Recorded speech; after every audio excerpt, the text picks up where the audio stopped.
All right, dear friends, so just hold patience with some minutes. You know, as Bruno mentioned, in the spotlight, how to successfully transform a state. And you know, the spotlight means it's you know, this program that it will be short. So it will be 15-minute intensive this discussion. First of all, I would like to thank GMF, our colleagues, Bruno especially, for organizing this great platform.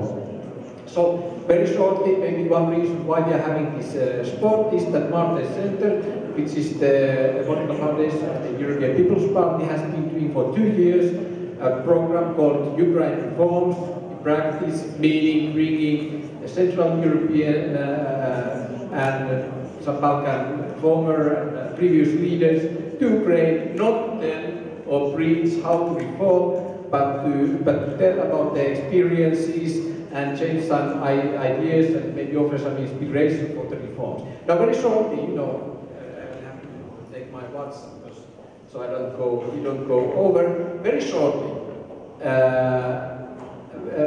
shortly, this panel and this discussion is maybe a little bit, you know, step backward. Yesterday, we were already, you know, discussing reforms in detail, and also in the evening, during the evening discussion already in this first session. So now we are taking a step back and putting maybe the reform on the more wider European discussion, looking about previous experiences. Very shortly, if we look at the reforms, so reform is difficult, reform is challenging. We can take it already on the discussions what we had. But if we look some decades ago, Central Eastern Europe or Central Europe, after 19, you have pretty remarkable experiences and successes. You could mention all the Visegrad countries, you know, Slovakia, for example, and I mentioned Slovakia because President of the Martens Center is Nicolas Zurinda, who is maybe one of the #1 reformers on that period. From country with the industry totally collapsed, 20–30% of unemployed, fiscally totally disaster. In only some years, just became what was called then economic tiger. You know, we have been speaking about Georgia, we speak about Poland, and just to remind that the 90s, beginning of 90s, Ukraine had GDP higher than Poland, and now the situation is totally different. What we can conclude, of course, that first of all, reform is in the whole Europe, also Germany needs reform, Finland, Greece, France. But of course, when you are after post-Soviet conditions, the situation is different. And of course, you cannot copy-paste, you cannot take experiences from Slovakia and Georgia and put it to one country and just follow the model, because there's sociological, political, psychological conditions are totally different.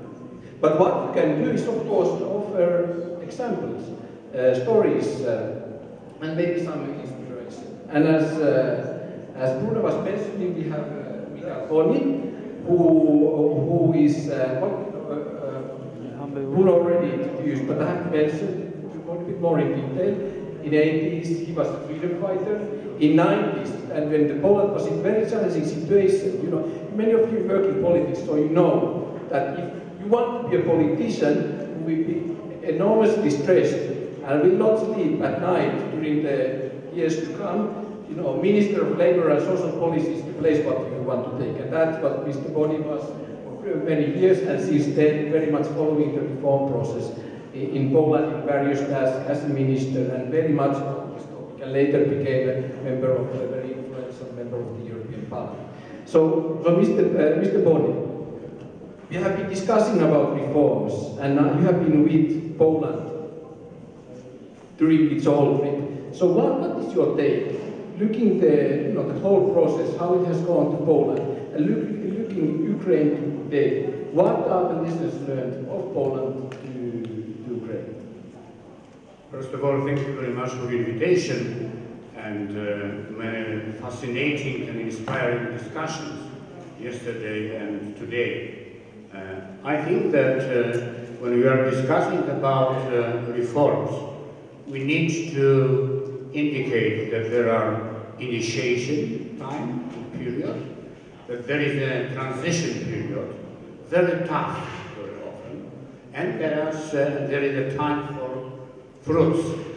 And I think that if we understand that there are 3 stages of the transformation, it will be easier to understand and to go this way. I want to say that Ukraine is very advanced in its reforms. Of course, there are some reforms in preparation, and for some reforms we are waiting for. But I think that we need to appreciate what was done, especially from Orange Revolution, but especially from the Maidan Revolution.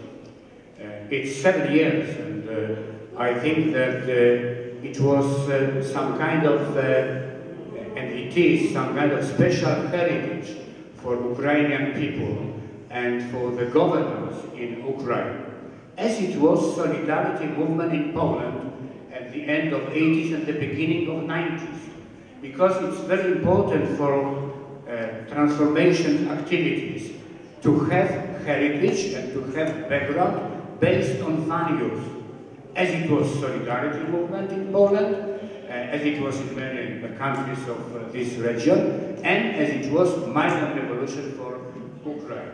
So I want to say that when we consider what kind of factors are very needed, we can say firstly leadership, open-minded and based on democratic rules with understanding of the societal needs and the role of social partners.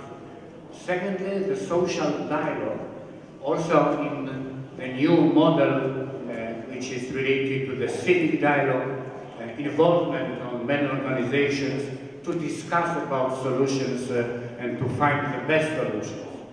Thirdly, it is some kind of trust-building process, because without trust, based on transparency, democratic rules, involvement of social partners, all kinds of social partners, there is no possibility to go forward. Of course, we need to understand that this trust as a social capital should be related to different kinds of capitals, as infrastructural capital, it was mentioned today, as industrial capital, as financial capital, of course, as human capital.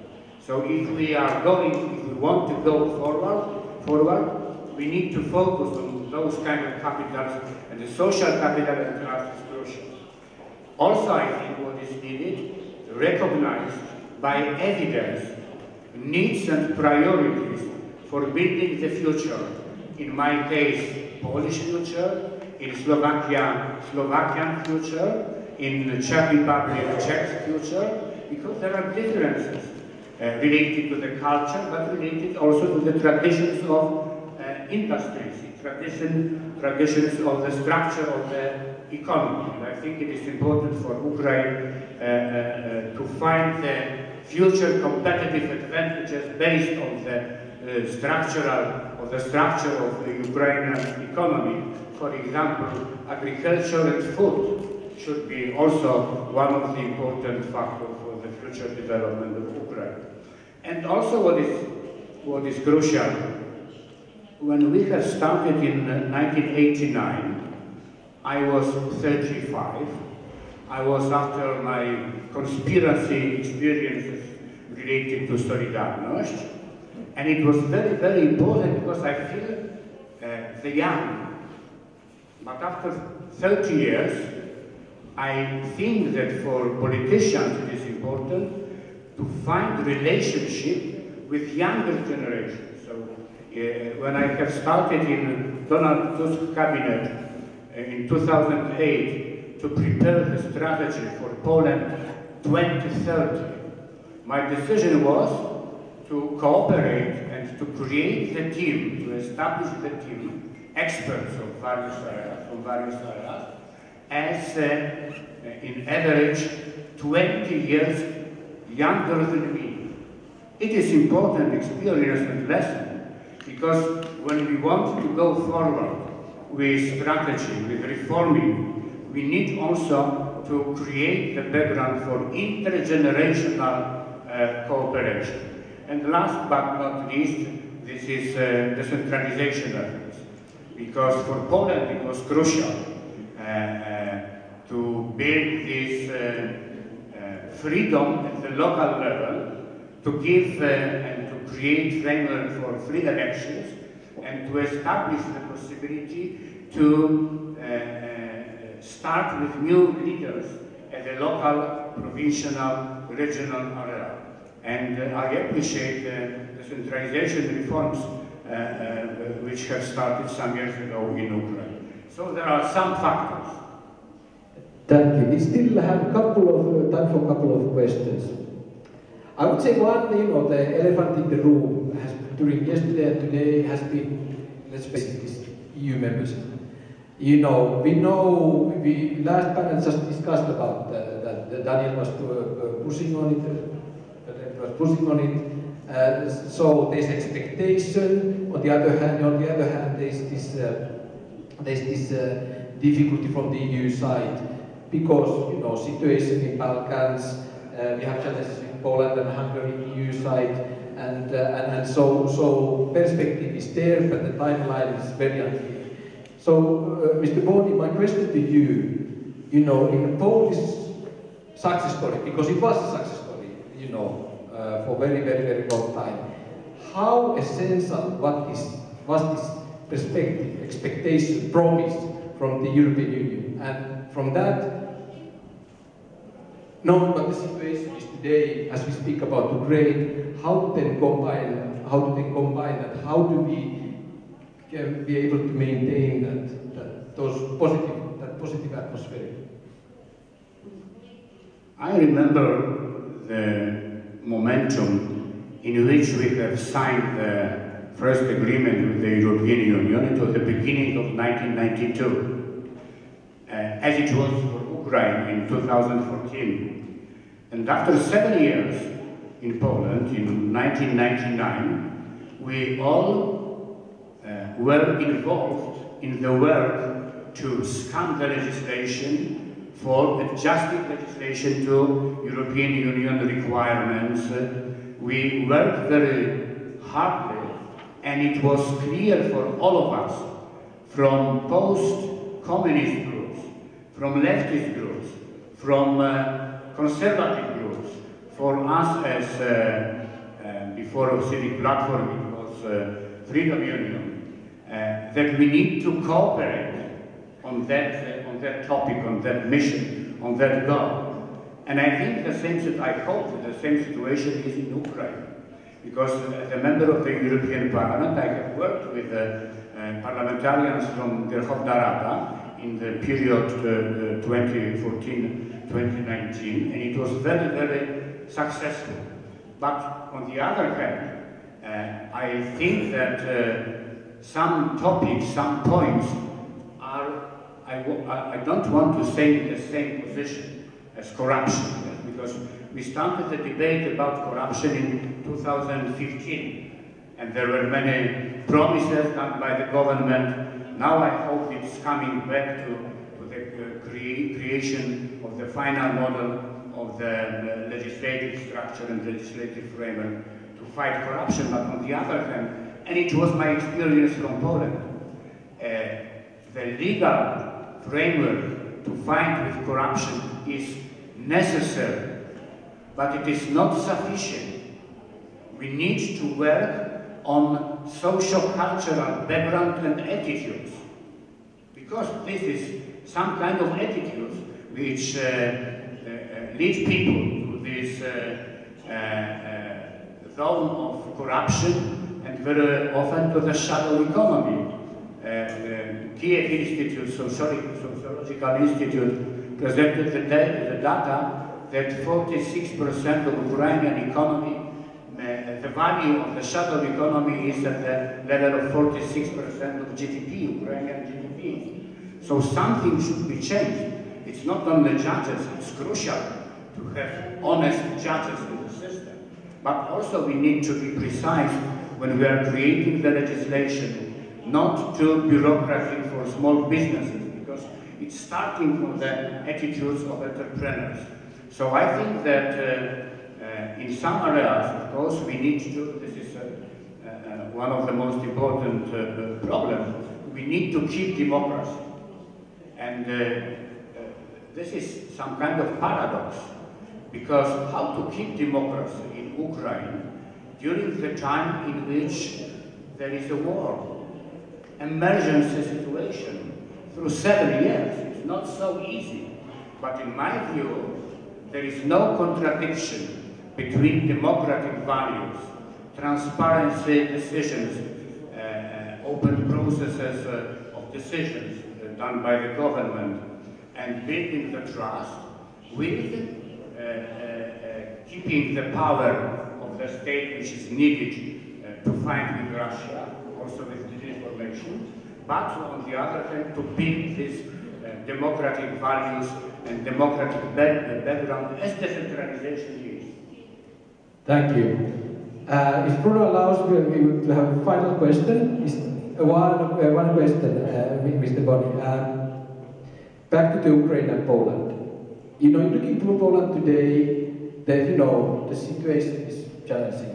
Society divided, all the discussions. So my final question is not, what would be your advice to Ukraine, because that would be patronizing, and we don't want that. But let's put it this way: looking back the process, last 20, 30 years, looking what Poland is today. If we could go back to 90s and start the story again, what would you do differently? It's a fundamental question. I fully agree that I also don't like the paternalistic position and attitude, and when I have been a member of the European Parliament, we have had very practical cooperation, especially on digital issues, because for many years I was a Minister of Labour at the beginning of Polish transformation, but in Donald Tusk's government I was established as the first in the regional Minister of Digitalization, because it's crucial for the future development. And I think that what is important when we want to reconsider the process of transformation. My first view is, and my first assessment is, we need to be focused on transformation, our way to the European Union and so on, and to NATO and so on. But we need to be much more closer from the governmental position to people, to everyday life, and understand that in the transition period, very tough transition period, some people, some social groups could lose something, the certainty of life. And I think that we forget about it. It was our mistake. And the second issue was important, that we were very enthusiastic in our way to the European Union, with a position as being a future member of the European Union and internationally in good cooperation with the United States and so on and so on. But on the other hand, that we forget about building, it is also related to the educational system, building identities, national identities. What I mean, patriotic attitudes, and show the transformation, the changes are also the shape and the kind of patriotism. I'm against nationalism. I don't like this way from patriotism to nationalism, because it's very dangerous. But I think that it was a background for the Law and Justice Party to say people, okay, we will protect you, we will give you the identity. And I think that now we are working on building the local identities, not only related to building infrastructure using European money, but first of all, to look at the heritage at the local level. We are starting from discussing about with families, yes, at the local level, of course. their tradition, their heritage. So I think this identity issue is one of the important things when we want to keep democracy and at the same time to transform the society and transform the economy, because the requirements for transformation are always.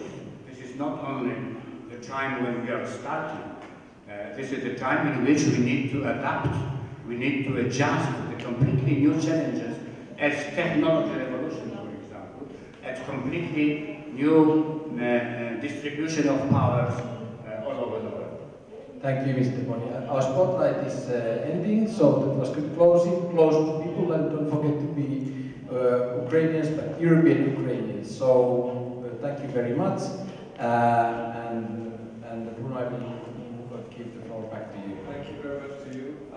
There's a coffee break now, and please be back in the room in 15 minutes.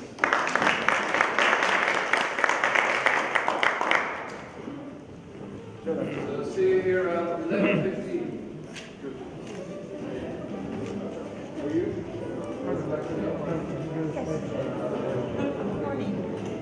So, what's your